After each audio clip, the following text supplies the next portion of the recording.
This review is of The Nethergrim by Matthew Jobin. This is the first of the series, and this was published by Philomel Books, which is an imprint of Penguin Group, and it was published in 2014. And I'd never heard of Matthew Jobin. My son picked this out, as well as the sequel, which I will review separately. And I was impressed. As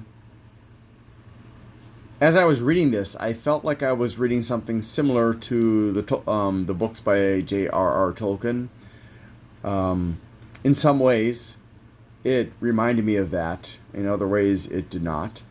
One of the reviewers compared it to Harry Potter and Chronicles of Narnia and the stories of Tolkien. And I can see why he did that, because in truth, there are aspects of this that remind me of Harry Potter, because we have teenage heroes, a girl and two boys, and of course it's British, and it's set in the what seems to be the Middle Ages, but with magic, like Harry Potter. The monsters in this story are unique. They are not the monsters of Tolkien. They're not the monsters of Harry Potter or the Chronicles of Narnia or anything else. They're unique, brand new. Although there may be some traditional monsters, I'm not sure.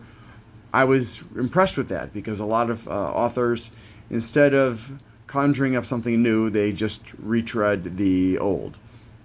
And there's nothing wrong with that, but I think it's fascinating to see what the creative mind can come up with to replace the commonplace. And Matthew Jobin does a good job of that. There are the Bolgugs, which are blue humanoids, and there are the various other types of monsters. The what was it, Thorn Beast, and so on and so forth. It's a nice adventure of three ordinary kids, all of whom are extraordinary in different ways. Catherine is the daughter of a famous hero, and he has raised her in the absence of her mother who died, giving birth to her younger brother, who also died.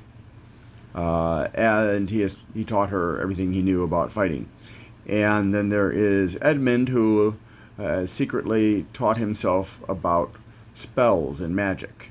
And then there's Tom, who turns out to have some rather unique abilities with animals and healing. And we get to watch them blossom. We get to see them start to understand the way the adult world works, the unfortunate side of the dark world. And Edmund is the first to rise, with Catherine right behind him, really. They complement each other, and they face the Nethergrim, or rather, he faces the Nethergrim, and he and her father manage to save Tom and Catherine and other children, and temporarily defeat the Nethergrim. Really good stuff. In some ways, it's as good as Tolkien. In some ways, it's as good as C.S. Lewis's The Chronicles of Narnia. And I would say that as far as children are concerned, this is not really a child's book. This is a teenager, maybe a pubescent teenager, like the later Harry Potter books are appropriate for teenagers. As far as compared to the Chronicles of Narnia, I think the Chronicles of Narnia are a lot more, in some ways, more innocent than this book is. And the Harry Potter, I think, is a little bit darker than the Chronicles of Narnia, but not. In some ways, this is darker.